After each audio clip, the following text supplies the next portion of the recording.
What are your thoughts on Trump designating the cartels as a terrorist organization and essentially leveraging the U.S. military to combat them? The short answer is I'm not sure. And the reason I say that is that I'm not opposed to it necessarily.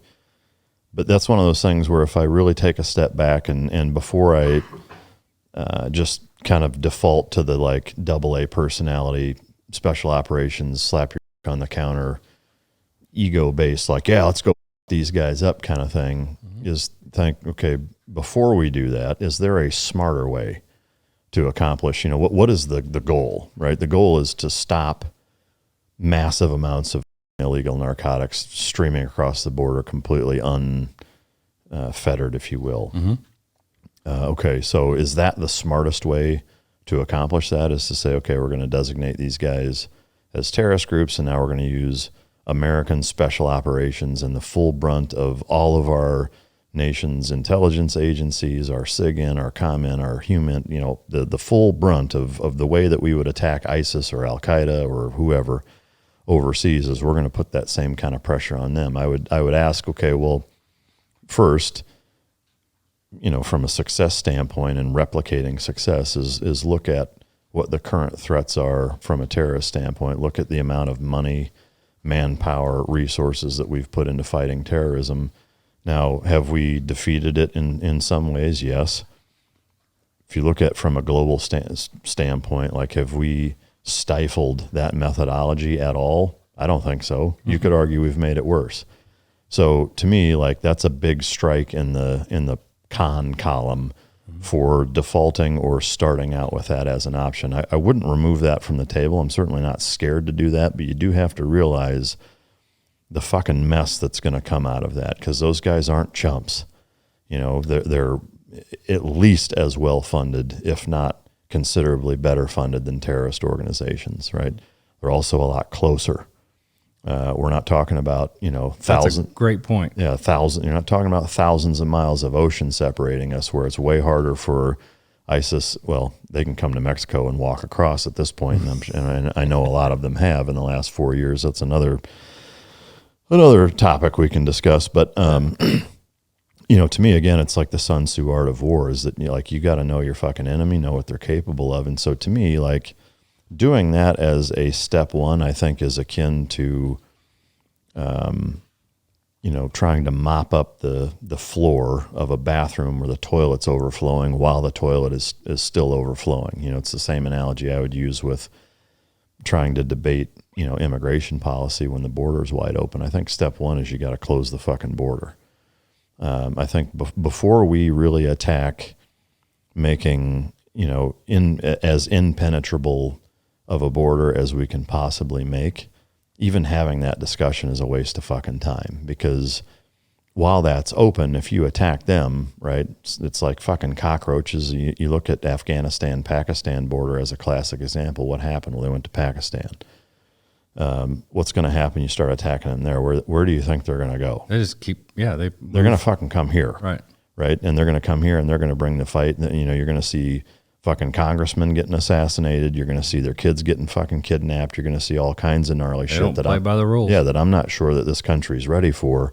And, I certainly think not. And to think that we have the ability to just go there and completely mop the floor with everybody, I think, is an arrogant and dangerous perspective. Again, I'm not saying that we shouldn't keep that option on the table, but I think until we put enough resources on the border to say we legitimately have a handle on this and can keep, people from coming across at will, it's a waste of an argument, and it would be a waste of I would rather see U.S. military resources be put on the border, frankly, and close it and absolutely and actually shut it down before you even have that conversation.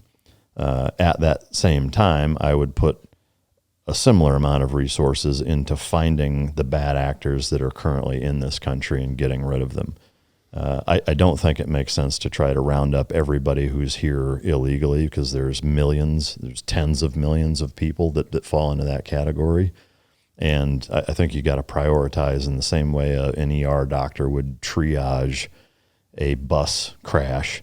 is that you got to say who are the people we're most worried about. Unfortunately, we don't even know who the fuck those people are. That's the problem. Is trying to how are you going to confiscate all the guns? Trying to sift through. There are people that we do know are here, who are here illegally, who are convicted fucking horrible criminals. I think you go after them first. That's the logical step. And so, to me, it's like, let's focus on those two things first. And I would also use negotiation as a power tool also. And that I would, like, if I was Trump, I would contact not just the Mexican president. I mean, I would find a way to reach out to cartel leadership and say, look,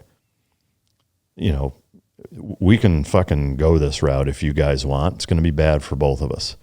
Or you guys can fucking police your own and stop bringing shit across, but it's not going to fucking pan out, and try to figure out a way to at least, communicate, some sort of warning that way of saying like, look, we don't want to go this fucking route, but you have to realize like, the actions that your organizations are doing are killing more of our citizens than wars, than terrorism, than fucking, a lot of other things that people tend to focus on more than drug streaming across the board. I mean, when there's six figures, 100,000 people overdosing annually on fucking drugs, like, I mean, that is a natural catastrophe. I mean, that's bigger than, if you look at the hurricane damage and the wildfire damage, and, there's not even close to those kinds of numbers of American citizens dying from it. So you've got to figure out a way to try to, kind of threaten, that walking with a big stick of saying like, look,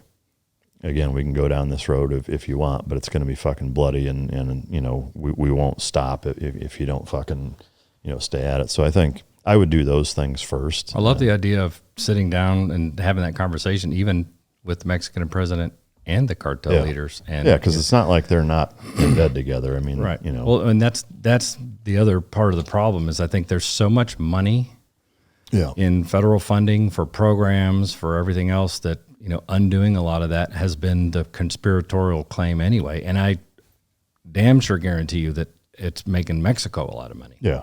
Well, and I think, like, again, putting yourself in the shoes of the cartels, like, I mean, I think that's important, is that you can be one-sided, but you're gonna probably lose if you just look at it from our perspective. Like, if I'm one of those guys and the U.S. government says, hey, you need to knock this shit off, I'm like, why?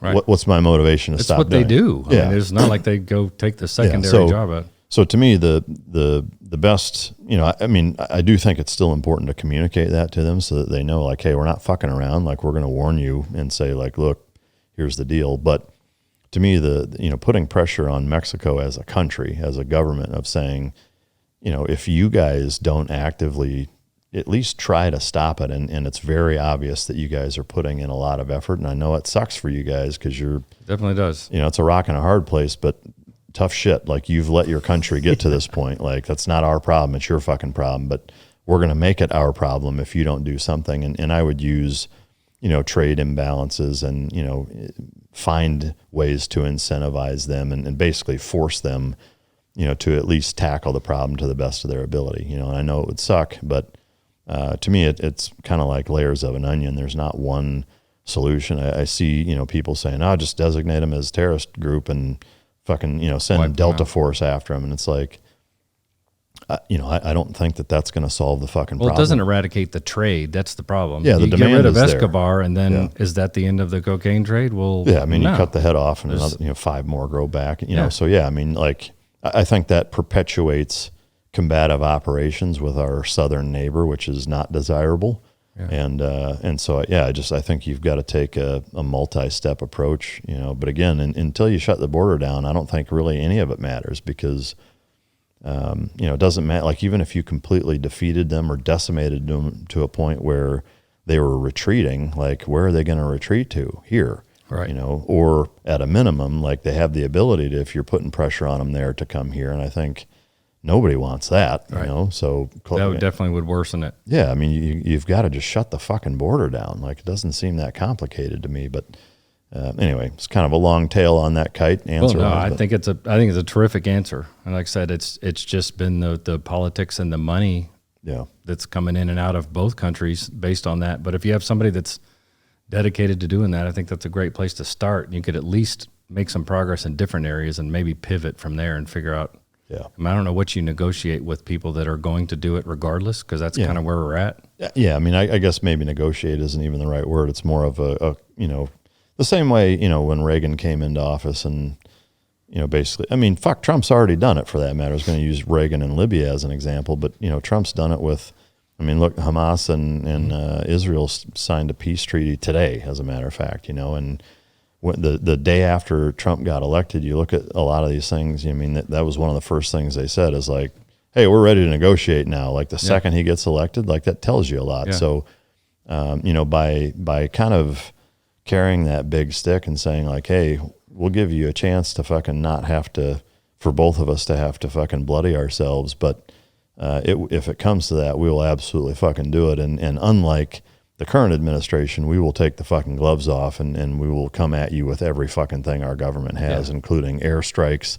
When you start talking about we're moving away from law enforcement to the full brunt of the U.S. military, that's a whole different fucking ballgame. So to me, that's another thing from a negotiating tool with Mexico. Like, hey, we get that you're a sovereign nation, but with what you're allowing to come into our country right now, we will start fucking bombing the shit out of your country if you don't fix it. So pick one. Right. You can either go after the cartel and try to police your own, or you can expect F-18s to be bombing the fucking dog shit out of your country for the next fucking 2 years. And that may be literally the big stick that we're talking about anyway. Just the fact that you're going to leverage the designation in the first place doesn't mean that that's when you send troops. Yeah. That just means now the designation exists, and now you have a little bit more negotiating power. Maybe that's where they're leaning, but I appreciate that. Yeah, I mean, it's a tough scenario all the way around, but